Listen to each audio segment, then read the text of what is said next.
Yeah. Awesome. Good to know. Well, my name is Aaron Malik. I'm a senior here at the University of Stevens Point, doing my practicum here at Schmeeckle Reserve. I'm originally from Illinois. I grew up about an hour south of Chicago, so you can't really call it the suburbs anymore. But I grew up doing a bunch of camping and hiking and stuff with Boy Scouts, camping with my family and things. Got a deep love for like all water sports, everything water, like kayaking, canoeing, whitewater rafting, and fishing too. Did a couple long like boundary water trips that really kind of made me realize that this is what I want to do for a career. So that's a little bit about me, I guess. Who here came to see Ant-Man today? Yeah? All right. Well, can you all keep a secret? Sure. Yeah? Well, I am the Ant-Man of Schmeeckle Reserve. That's right. Schmeeckle Reserve does have its own superhero squad. We're called the Schmeeckle Insect Superhero Squad.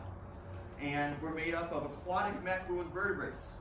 So that's a huge word. So we should break that down a little bit. Does anyone know what aquatic means? First, we'll start out with that. Aquatic? Yeah. Lives in the water, absolutely. Yeah, so we've got the first part down. Let's move to invertebrate now. So, anyone heard of an invertebrate before? Yeah, you're smart. Has no spine. That is the absolute correct definition for it. It has no spine. So, we have a spine. So, something that wouldn't have a spine would be something like a worm, which is a segmented thing. Something with an exoskeleton, which is what we're going to be talking about today. My invertebrate friends, like shellfish, clams, things like that. Lobsters, shellfish. All right. And the last thing is the word macro. So, does anyone know what the word macro means? I'll give you a hint. It's the opposite of micro. It's the opposite of micro. Yeah, I'll let your brother answer that. Opposite of micro. So something big? Absolutely. So our final definition for aquatic macroinvertebrates are bugs that live in the water that we can see with our naked eyes. That's it. That's what we're going to be talking about today. So, if we're all ready, we can go ahead and start looking at some of my aquatic macroinvertebrate friends. Aquatic macroinvertebrates are directly comparable to the Marvel superheroes from Disney. With their superhero adaptations, they fill their niches and provide essential ecosystem services, and also tell us a lot about their habitat, the water quality, and the pollutants that are in the water that they live in. So, if we're all ready, I guess we can go ahead and shrink down. Keep your hands and arms inside the pavilion. I'm going to put my helmet on. I'm sure you'll all be safe though. So,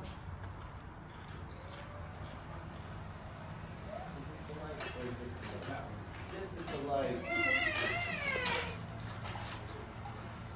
Oh my goodness. We've had a successful shrink. Glad to see we're all safe. Alrighty. So I'll need a couple volunteers throughout the program here to come up, and we'll dress you up as the Marvel superhero we're going to be comparing you to. So, I guess we could start with our first superhero we're going to compare to. So can I get a volunteer from the audience to come join? I saw your hand first. All right. Right up here in the middle. Center of attention. All righty. So we're going to start out with the leader of the Marvel team. Can anyone tell me the leader of the Marvel team? Yes. Captain America, absolutely. So, got Captain America's shield here. I'll give it to you. What are some superpower adaptations that Captain America has that makes him so super? Yeah. Really strong, absolutely, absolutely. What are some other things? Yeah. He can throw his shield and it comes back to him. What else does he use that shield for? Yeah. Protection. Absolutely right. So that is the first thing, that comparable thing that we're going to talk about today. My friend uses equipment very similar to Captain America to protect himself. And that friend is called the caddisfly. So, I'm going to go ahead and give this for you to hold, and I'll show this picture around. So this is a caddisfly. You may have seen one before, not really recognize what it is. I'll come back around this way. Yep. This is the first Schmeeckle insect superhero to join the squad today.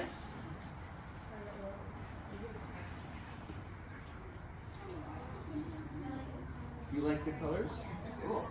Awesome. All right. Yep. So, we're going to be talking about their larval form when they live in the water. So, I guess first we'll start out by saying, what is a larva? Does anyone know? Yeah.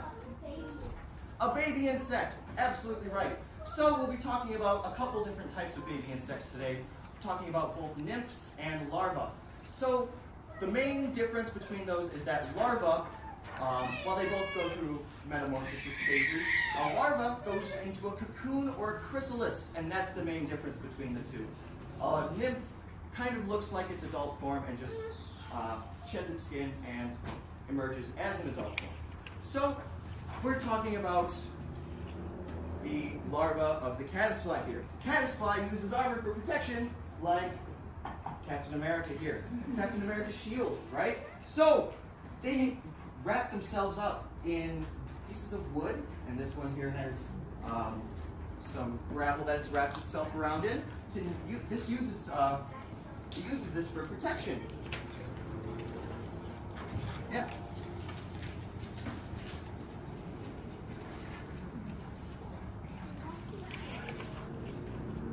And if you notice here, it has these huge mandibles. It uses these mandibles to provide us with an essential ecosystem service. Now, what they do is they are called shredders. So, they use their mandibles to shred up a whole bunch of organic matter that falls into the water, like leaves, bark from trees, things like that. They eat it up, and they grow in the water with that. So I'll go ahead and hand you a pair of scissors and complete your uniform, right? So there's the first Schmeeckle insect superhero squad friend, the caddisfly. All right. Give our friend the caddisfly a round of applause. I'll take over from you. And we can add our next superhero insect squad member, who has very similar qualities to Hulk. So can I get a volunteer from the audience? Yeah, you're wearing green. All right. So what are some qualities that make the Hulk so super? Yeah. Really strong, absolutely. Yeah. So our friend is also really strong, kind of aggressive too, right?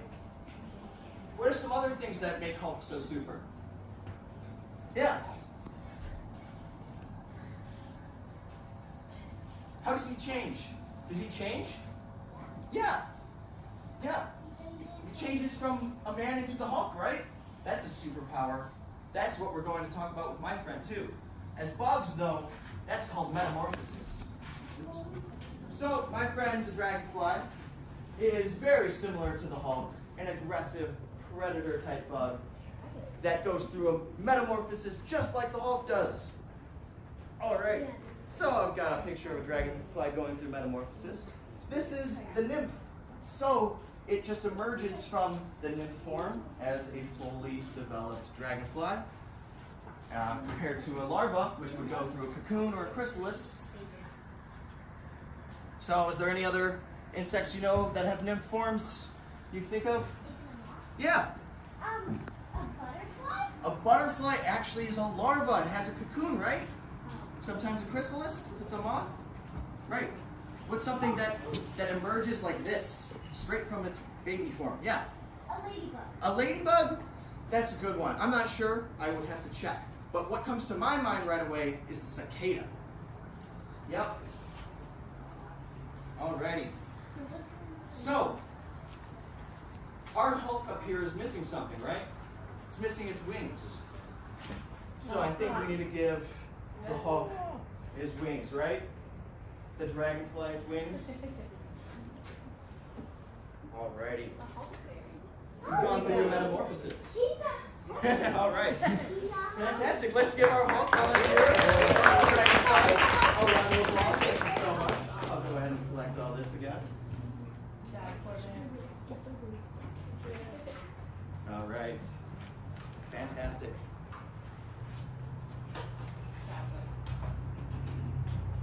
Okay, so for our last Schmeeckle Insect Squad friend, I'll need multiple volunteers. So you two can definitely come up. If you want to come up again and be another Insect Squad member, you can. Does anyone else want to come up? I've got multiple masks. Oh yeah, come on.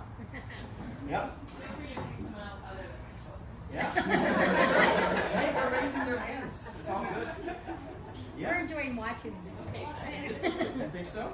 That's what we're talking about. Water bumps. That's a good guess. All right, so yep. You know Spitz, it's fantastic. All right, so our last superhero Insect Squad member is comparable to Spider-Man. What are some qualities of Spider-Man that make him so super? Yeah. He sticks. He sticks to walls. Exactly. How does he stick to walls? He has webs. He has webs. Awesome. Awesome. Exactly. So our last Schmeeckle Insect Squad member is our friendly neighborhood black fly. That's right. So you'll have to share that. Perfect. Friendly neighborhood black fly uses webs just like Spider-Man. So you might see them attached to a rock like this. Now what happens then when they fall off the rock, they tether themselves like Spider-Man and are able to pull themselves back to safety. So here's them in a colony, and here is a close-up of a larva of a black fly. So they also have this weird webbing net that they have in front of their face. You see this up here? Yeah, that's kind of strange, right? So you need one of those too. Yeah. They use this to catch food. They are what I call a filter collector service. That is the service that they provide us in the water. They use this net in front of their mouth to kind of grasp and pull things that are just floating around in the water. Organic matter, even the poop from our other insect friends. Yeah, yeah. But what's really important about the black flies is that once they eat all that stuff in the water, they emerge out of the water, and sometimes we swat them and they die on land. So what happens there is they're completing the energy cycle of energy that flows from the land into the water and the water back to the land, which is super important for a healthy functioning ecosystem. Alrighty, so can we give our black fly larva a big hand?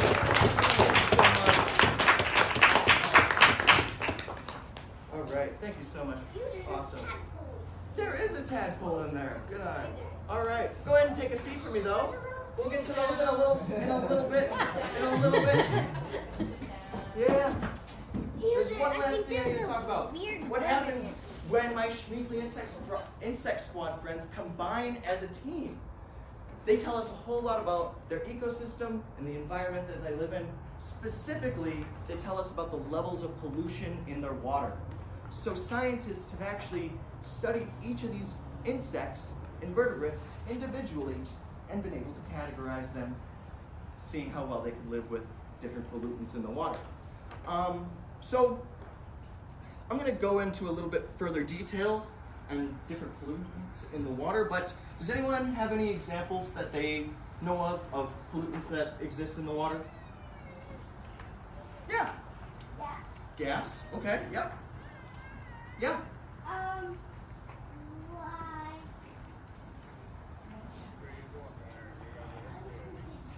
Yes. All good, all good. That's part of it, absolutely. Yep, you have a guess? Garbage, garbage is huge. Yep. So, has anyone heard of ocean acidification before? Yeah, like everyone in the room, right? So, that is a pollutant that happens in all water bodies, not just in the ocean. It just happens when enough acids enter the water. And what happens to my friends when that happens, excuse me, is pretty similar to what happens to us when we have poor nutrition. So, similar to us, our friends in the Schmeeckle Insect Squad need calcium to survive. Specifically, they need calcium to make their exoskeletons. So what happens when there's too much acid in the water is that it actually goes through a chemical reaction with that calcium, removing it from the water, removing the available calcium that my friends can use, which means they're not getting proper nutrition. And what happens to us when we don't get proper nutrition? Yeah, what happens? We get sick. It's exactly what happens to my friends too. Yep, so their exoskeletons get brittle, they just become smaller and just more unhealthy overall. Exactly. All right, so there's a couple things that we can do in our own backyards to help out my Schmeeckle Insect Squad friends. And one of those things would be to stop getting all those pollutants from entering the water so freely. So we can put things like a swale or a rain garden in our backyards to kind of stop the free flow of water from just directly entering the water where all my friends live. So that would actually act like a sieve or a sieve or whatever, how do you pronounce it, to kind of filter all those pollutants in through the soil before it goes into the water. Right. So I hope you all learned that my friends here are important by themselves, they're important together as a team, and they're important for a healthy and functioning ecosystem as a whole.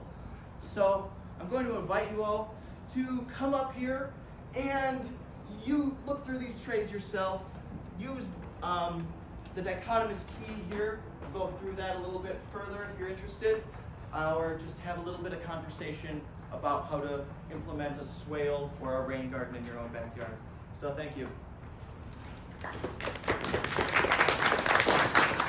You want me to keep recording?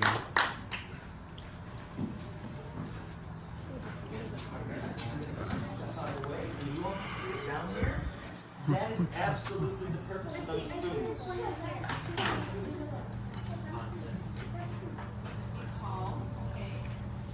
Before you start, can you actually maybe give me a hand moving some of those things? Just like throwing them on this concrete pad. Perfect.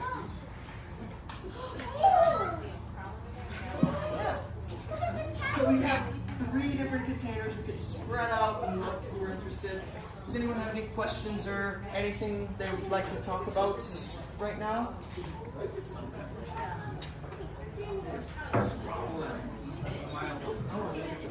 Oh yeah, I've got some fish in there. Ooh. No, there's a couple different species of here. Yeah, but like this is still like on the program, so. But yeah, I also That is a dragonfly. Yep.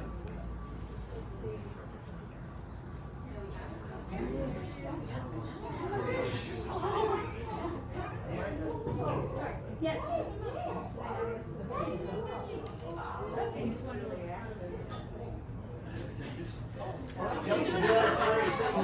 So far, I know. Oh, you found a fish. That is really cool. We've got a huge tadpole. Oh my goodness, it doesn't even fit on the spoon. I saw a baby snake walking this. I know, I was like, you're gonna die.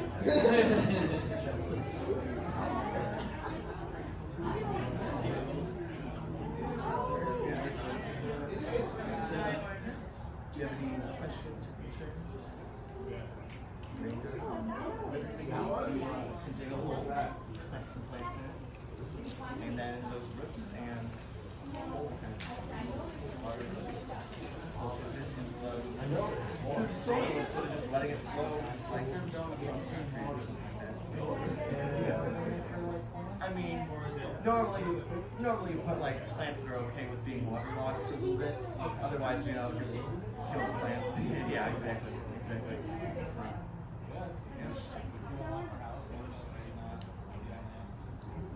Yep. It's gonna stop like runoff and things like that too, so you'll get some more soil retention. Absolutely. Soil retention. Yeah. I can listen to this accent and sit down forever. Like, I've got a whole nother story, sir.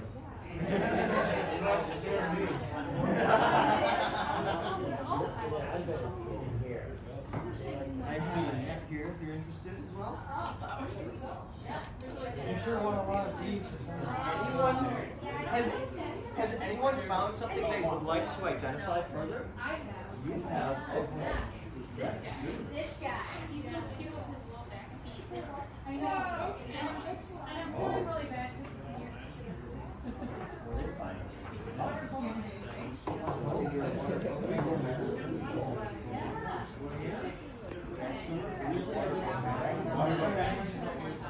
Okay. Awesome. I'm really shaky right now. No, I just don't know. I've been holding this up for 20 minutes, so my arms are going like numb. Oh, there's the big one there.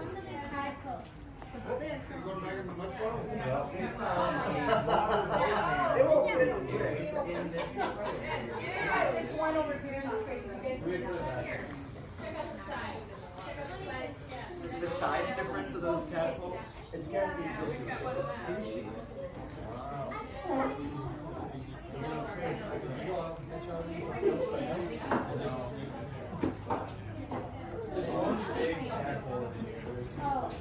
Digging for gold.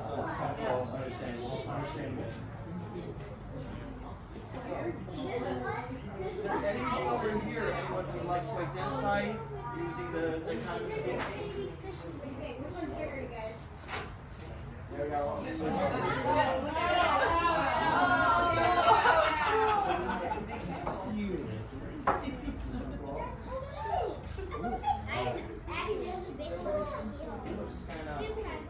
Might be the ones you get early. Yeah, it's so.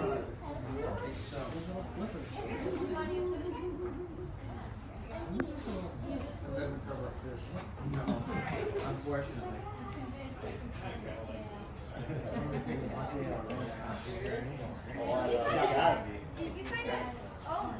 You've got a dragonfly nymph. Nice dark. Oh yeah, it's huge. So this thing's gonna go up and get. Yep, it's either a green frog or a bullfrog. I'm not sure, but here it is. Oh, that's It's a large one. Yep, it doesn't even This fit. is in October, right? Yep. Yep. My daughter was thinking kind of. I don't know enough about amphibian life cycles, so to know if like they actually like would transform before, like it's pretty late to transform. Like they don't do that metamorphosis now. Yes.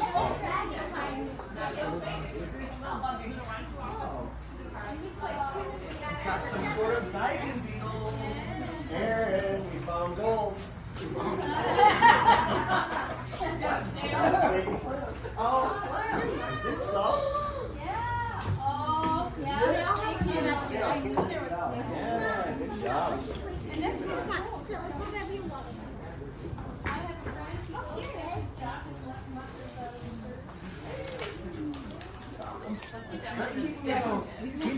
He's too big to fit in here. He get hurt. Oh, here we go. Yep. Water mussel. You know, I have never found one. Aren't those like very thin?